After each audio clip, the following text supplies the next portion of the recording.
kurang lebih kita akan mendengarkan presentasi guru kita, yaitu yang bernama Bu Kusnul Safitri, karena ini salah satu syarat mengikuti CGP dengan judul Destinasi Budaya Positif. Nah, mari kita bersama-sama mengikuti Bu Kusnul sampai akhir presentasinya. Semoga bisa menjadi syarat untuk selanjutnya. Yang pertama, kedua yaitu tadi lupa, selamat Bu Kusnul, panjenengan mewakili SDN Murak 1 bisa Bu Susana, monggo mengikuti program negara, yaitu program Menteri Pendidikan Pak Nadiem Makarim. Semoga Bu Kusnul berkah barokah. Terima kasih. Wassalamualaikum warahmatullahi wabarakatuh.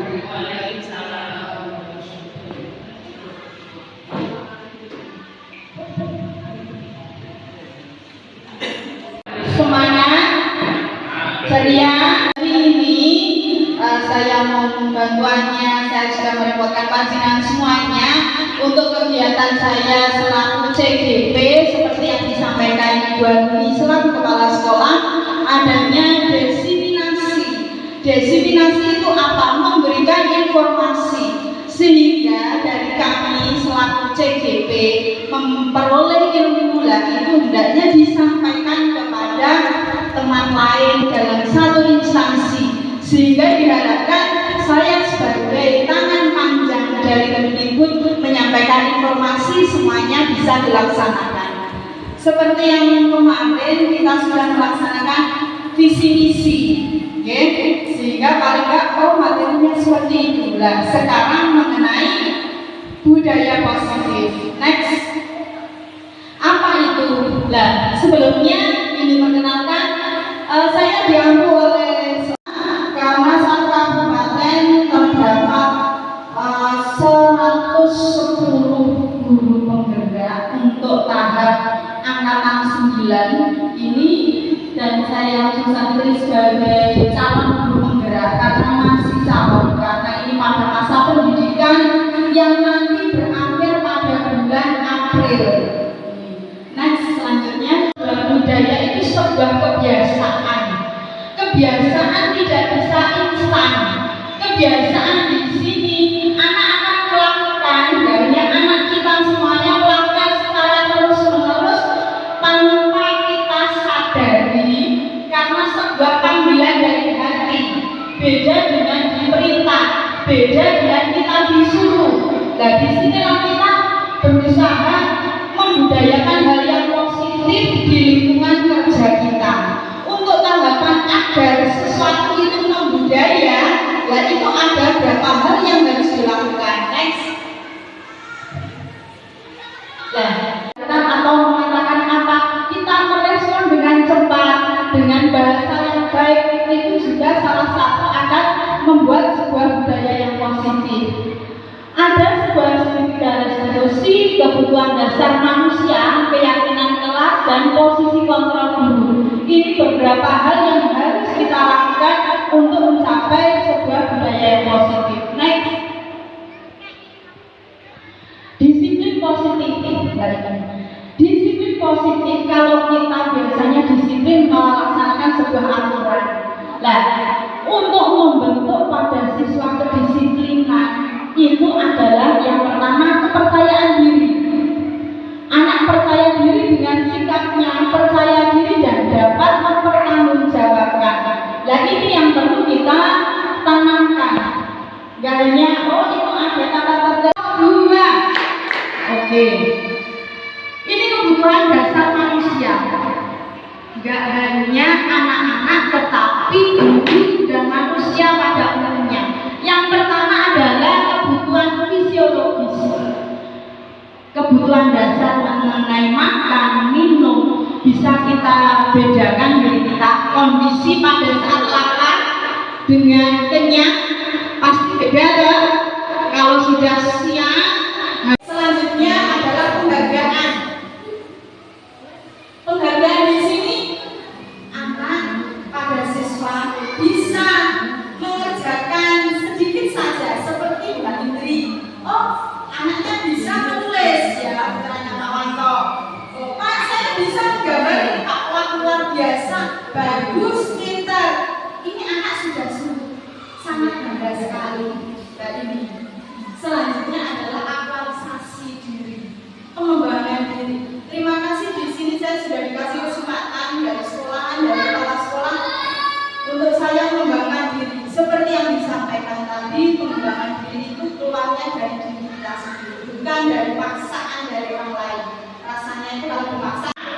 Yang pertama sebagai penghukum, kira-kira ada yang ingin menyampaikan pendapatnya.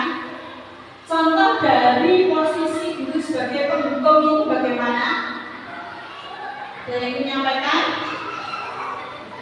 Kata-kata penghukum berarti guru di sebagai apa?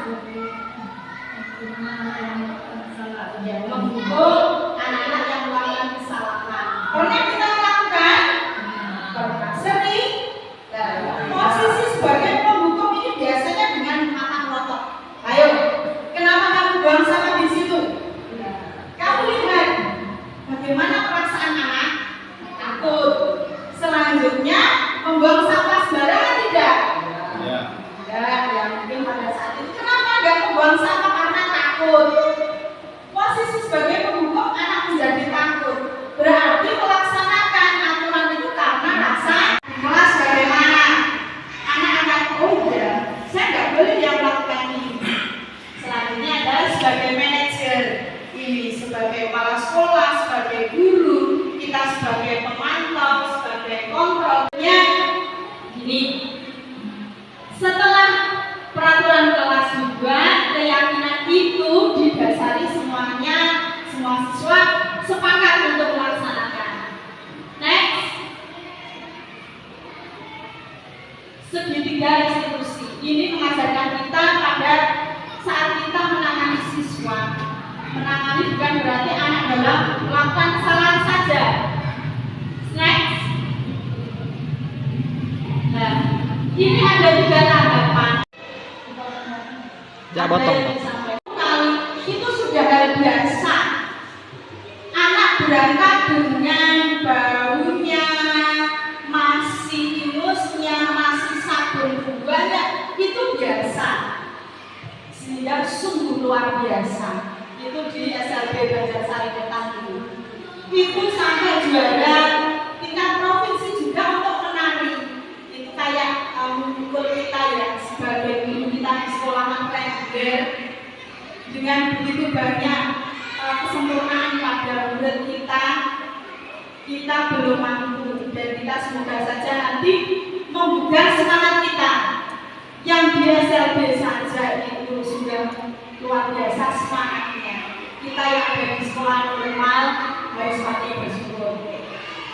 Dan untuk membebani siswa juga perlu banyak-banyak sekali kesabaran. Ini bukan berarti saya menggurui, tidak. Itu juga pelajaran buat saya sendiri. Untuk sama-sama belajar. Next, selanjutnya. Sebelum mempelajari modul ini penting, langsung bertanya. 3 tahun anak dapatkan marah dan menangis sambil memukuli teman-teman dengan alasan saat bermain di perosotan mama menunggu hiburan. Menurutnya teman-temannya curang karena dia diminta belajar paling belakang. Saat mengetahui hal itu, saya langsung melerai anak dapatan dan membawa menjauh dari kerumunan. Menunggu anak dapatan, dia menangis, kemudian mencoba bertanya apa yang diinginkan. Kemudian saya memanggil teman-teman yang tadi bermain bersama dan mendengarkan penjelasan mereka. Mereka mengatakan anak dapatan diposisikan di belakang sendiri karena saat bermain menyerobot giliran. Dari penjelasan teman lain dan keinginan anak dapatan, kemudian saya bertanya apa yang diinginkan agar semua dapat bermain bersama.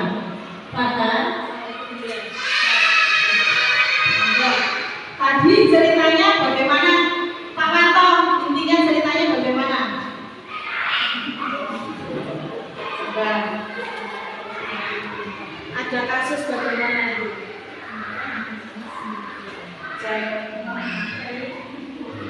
Atau tante biasa cara menyanyi ini beda.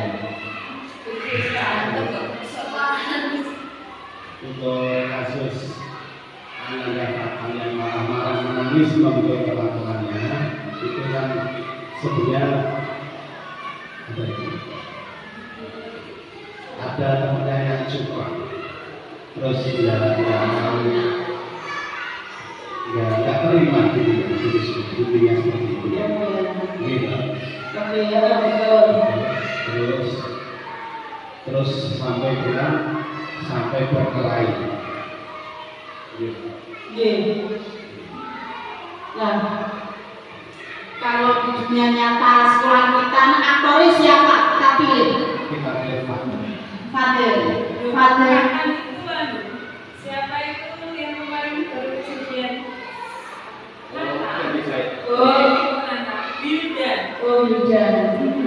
Wildan kalau kemarin sama Fatir. Ya, karena nggak terima apa kemarin misalnya apa? Kisahnya itu sebenarnya Wilda kan menangis dari musola. Itu sama Fatir dia di apa itu diolok-olok di wajan nangis cengeng. Terus Wilda kan nggak terima, akhirnya ngambil sepatu buat melempar si Fatir. Waktu dilempar Fatir tidak kena, malah kena satu temannya lagi.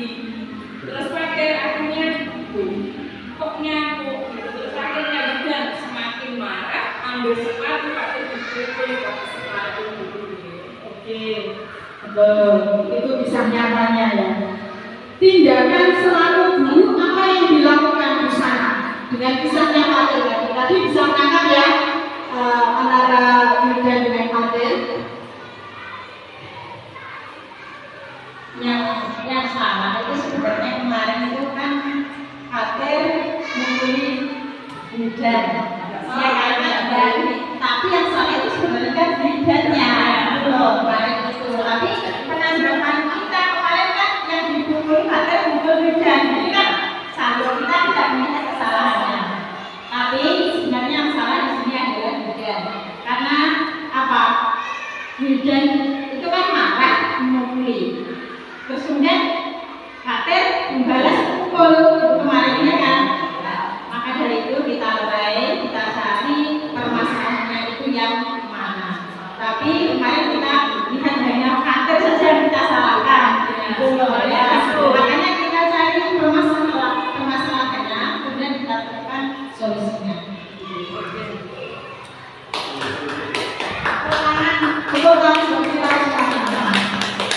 Ya, walaupun ternyata kita kayak citra seseorang, kayak citranya Fatir karena sudah tersering ya sebagai pembuat olah sehingga dicap. Nah itulah. Kalau sudah biasa punya citra seperti itu, bahkan kebaikan sekecil apapun itu tidak berarti. Nah, karena sekarang kita juga punya CCTV, nah, kita lihat juga kayak rekonstruksi cerita kejadian. Ternyata terekam memang seperti itu. Kita sebagai guru pun juga nggak luput dari salah ya. Karena yang ngomong, Fatir kamu sama adik kecil atau adik kelas, itu saya juga seperti itu. Yang kita anggap adik kelas mana mungkin berani anak besar. Ternyata beda cerita. Disitulah kita bisa menerapkan restitusi tadi, serangkaian permasalahannya bagaimana, sehingga apabila ada orang tuanya sampai ke sekolahan, kita tidak membela siapapun. Di titik tengah bagaimana kejadian itu sebenarnya terjadi. Oke, next selanjutnya teman-temannya kita maaf kepadanya. Adanya Bapak Ibu semuanya ada kayak kisah pembulian yang sangat miris sekali terjadi di luar sana. Semoga saja tidak terjadi di sekolahan kita, karena pembulian itu tidak hanya berupa fisik, pembulian secara verbal itu pun juga akan menusuk bisa pada apa ya, kejiwaan anak. Ya, bahkan kadang kita sebagai guru tidak sadar pun juga melakukan itu. Kamu itu mesti sering tidak masuk. Ya, kata-kata seperti itu apakah juga termasuk pembulian? Ya, karena kita sudah mengucap memberi label pada anak-anak. Kamu itu sering nggak masuk, kok kamu biasa aja mengerjakan PR. Itu juga anak nanti akan secara otak tidak sadar, oh ya saya itu sering tidak mengerjakan PR, berarti saya nggak mengerjakan PR, nggak mengerjakan PR. Itu.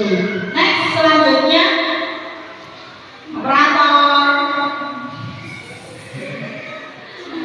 Nah, apa yang harus kita lakukan? Sebuah keteladanan.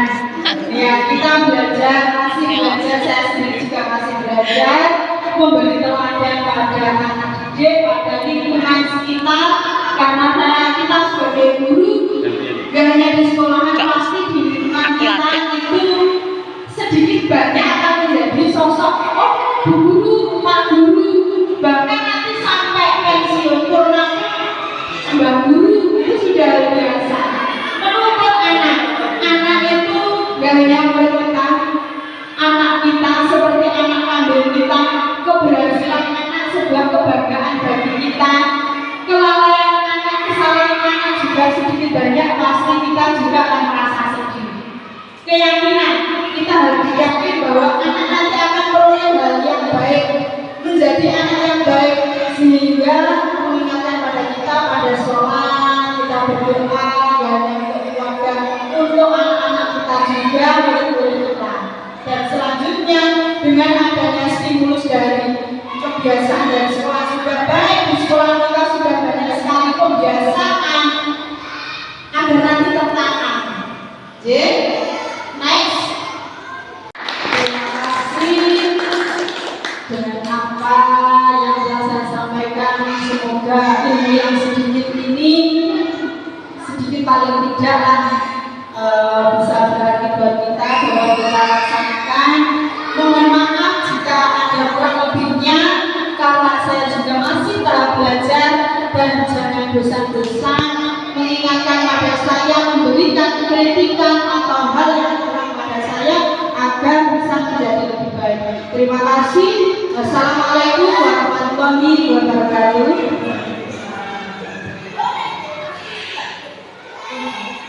Demikian prestasi dari Ibu Gusnul, selamat, semoga berhasil dan bisa menolong teman-teman yang belum. Oke, maka dari itu kita juga akan bacaan hamdalah bersama-sama. Dari saya tidak ada kurang lebihnya, saya mohon maaf. Assalamualaikum warahmatullahi wabarakatuh. Syukur kehadirat Allah SWT yang telah memberi rahmat, taufik serta hidayahnya kepada kita sehingga bisa berkumpul di sini di ruangan ini dalam keadaan sehat walafiat dan kehilangan suatu apapun.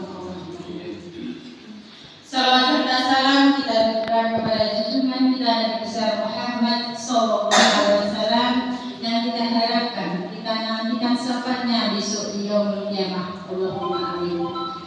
Bapak Ibu guru yang terhormati, sebelum acara dimulai, marilah acara kita buka dengan bacaan basmalah bersama-sama. Bismillahirrahmanirrahim. Acara yang kedua yaitu sambutan.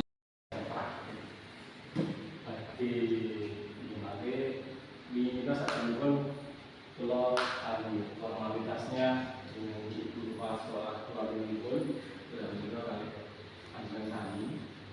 Ini bahasanya sabaran dan ngomong ya. Terkait masalah pendampingan individu, saya sebagai pengajar praktek, Ibu Gusnul sebagai calon guru pembina. Nah, di antara kami pun program guru pembinaan Mas Mawon bahwa sekarang kurang lebih nanti sekitar 6 sampai 7 bulan saya akan mendampingi, kami mendampingi Ibu Gusnul untuk Caranya bagaimana? Nah ini berarti sekolah kita harus punya visinya. Lah visi ini harus dipahami oleh semuanya guru. Next. Selanjutnya, kalau sudah ada visi pasti ada misi. Lah misi ini untuk mewujudkan dari misi tersebut. Kalau visi itu masih secara umum, untuk misi itu adalah lebih detailnya dijabarkan untuk mencapai tujuan dari visi tersebut. Next. Nah, visi misi sekolah selanjutnya next. Nih, mungkin ada yang sudah hafal, bahkan yang biasanya terdapat di kurikulum, RKS, bahkan seharusnya juga dipajang di sekolahan. Visi dari SDN 01 yaitu terwujudnya anak didik yang beriman, bertakwa, intak, iptek, berbudaya dan mandiri. Ini masih secara umum. Selanjutnya anak beriman dan bertakwa apa saja coba? Sholat, biasanya lebih hafalan surat pendek, terus sholat zuhur, asmaul husna, sholat duha, sungguh luar biasa.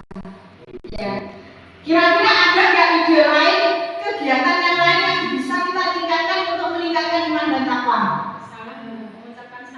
Mengucapkan salam saat oh gitu.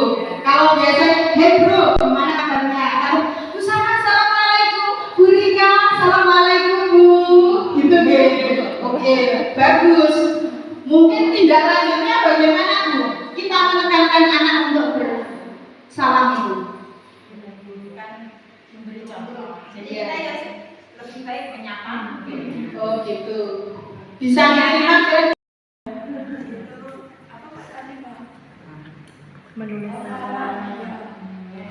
Hafiz.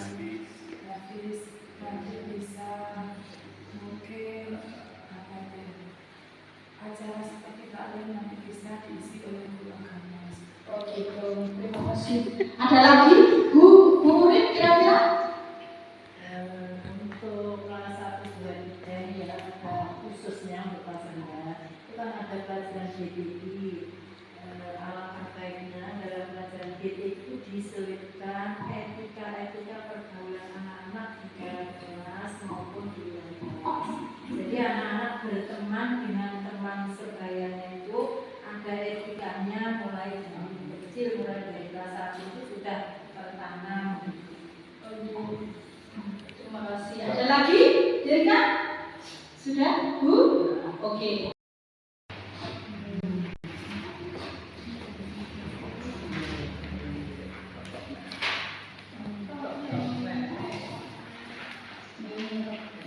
Ya, betul.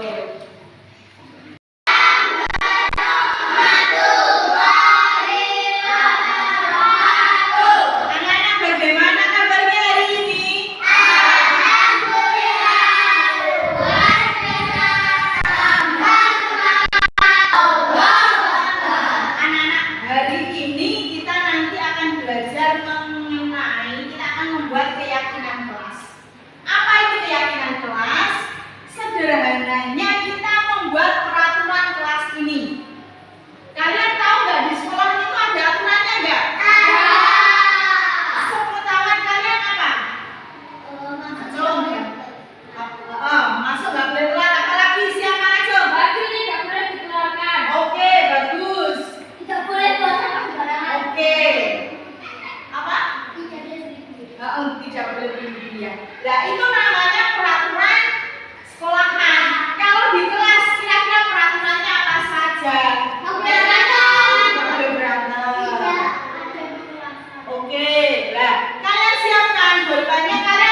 rumus. Oke, kalian tulis. Satu saja. Langsung nanti taruh sini. Siapa yang sudah berdiri nanti kita kumpulkan. Ya.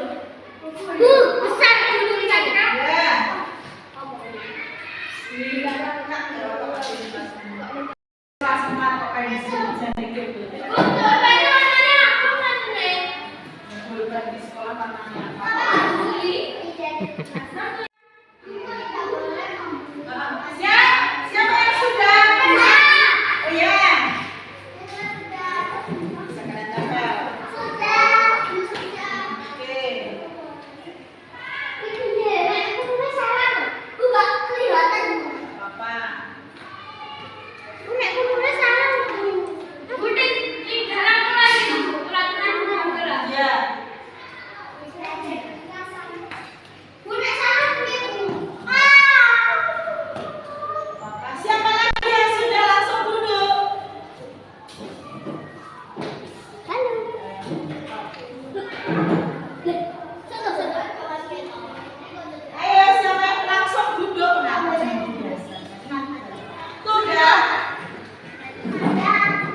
Terus tidak boleh buang sampah sembarangan, tidak boleh kekerasan, tidak boleh membuli teman.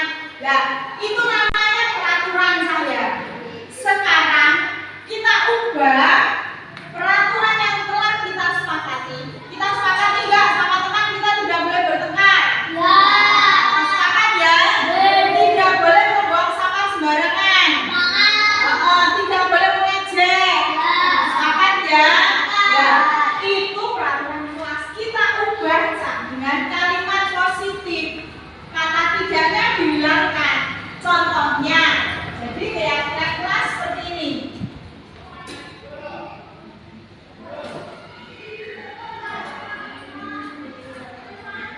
Yang pertama tidak boleh bertengkar, Mas Boni. Tidak boleh bertengkar. Kata-kata tidak boleh bertengkar kalau dihilangkan kata tidak apa? Boleh bertengkar. Apakah harus boleh bertengkar? Bahasa lainnya bagaimana? Harus rukun dengan teman. Seperti itu ya. Rukun dengan teman.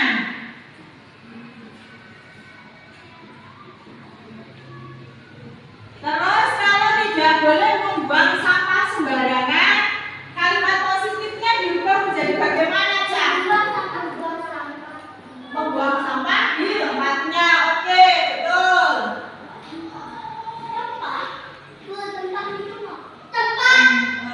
Dengan teman. Rukun dengan teman. Membuang sampah.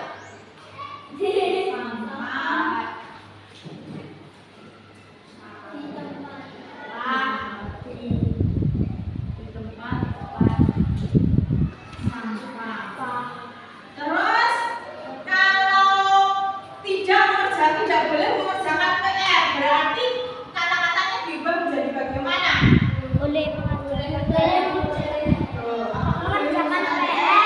Mengerjakan PR tepat waktu. Nah, ini.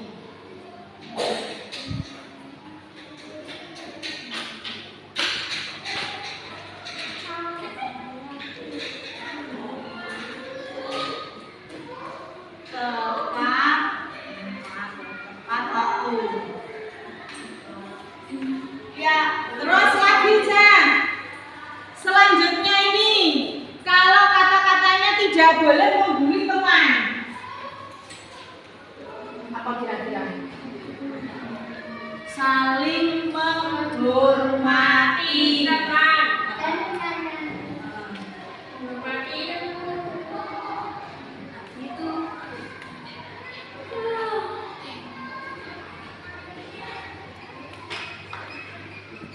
Ini anak-anak ya, keyakinan kelas kita berarti semuanya sepakat untuk mengerjakan ini, menjalankan ini sama teman rukun, sehingga nggak ada yang bertengkar, membuang sampah di tempat sampah sehingga kelasnya itu bersih. Terus lagi mengerjakan tepat waktu juga, ya ada juga terus bukunya nggak dibawa, bukunya ketinggalan gitu ya. Oke, saling menghormati.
Rukun dengan teman membuang sampah di tempat sampah.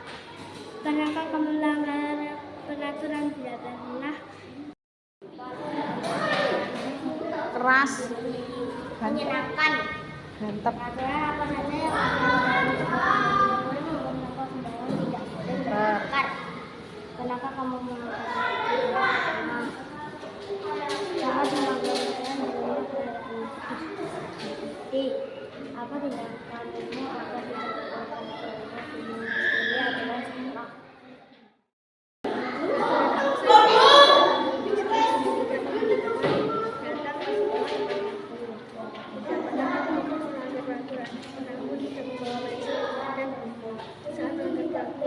Bagaimana perasaanmu sedih dan sudah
Loh, itu kenapa?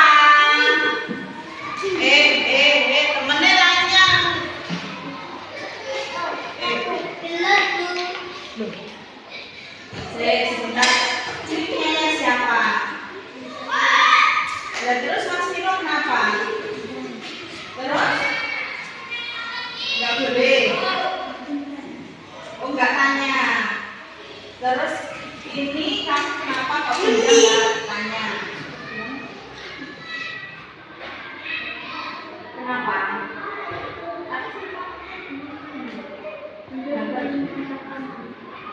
Ini kamu yang katakan, Mas. Iya. Oke. Sebentar. Sini. Ini tadi. Kenapa kalian kok bertengkar?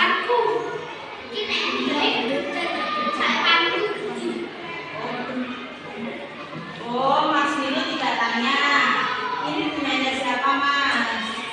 Oh, Mas Haji, ini punyamu. Kalian masih ingat nggak kesepakatan kelas kita? Jika pinjam harus bilang. Terus, Mas, kenapa kok nggak boleh dipinjam Mas Nino? Yang mana yang dikatakan? Banget. Mas, ini kamu yang mengatakan. Ya. Terus kamu mengatakan bilang gimana? Gak minta maaf. Nah, sekarang gini. Mas Nino mengatakan, kira-kira kalau punyamu dipatahkan Mas Haji, rasa hati itu bagaimana? Sedih. Ya. Terus berarti begitu juga yang dirasakan Mas Haji saat kamu patahkan krayonnya. Kira-kira solusinya bagaimana? Apakah kamu mau hanya minta maaf? Terus ada lagi mau bertanggung jawab? Mengganti? Yang kamu punya krayon di rumah? Punya. Yang putih ada? Berarti nanti yang putih nanti ya. Gimana? Gak apa-apa diganti? Oh iya. Kalau seperti itu berarti kalian bisa berbaikan ya. Salah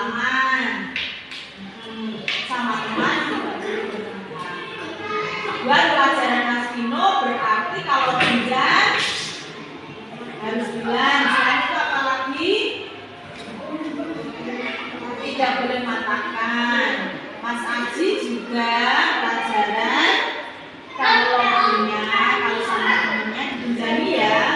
Oke, nah, terima kasih kan. Kamu mengerjakan ulangannya.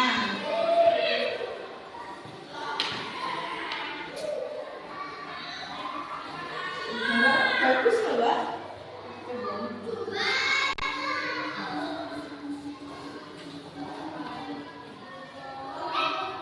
Mas David kenapa? Tidur ya? Ngantuk? Nah, ayo sini coba, sini. Coba sini. Duduk sini, Mas.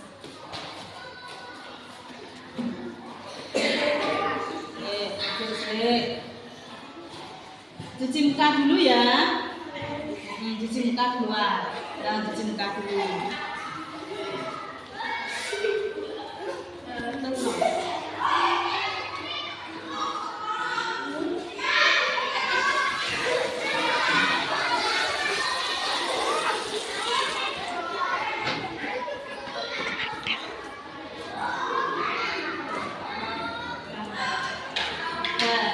Coba duduk sini, ibu tanya.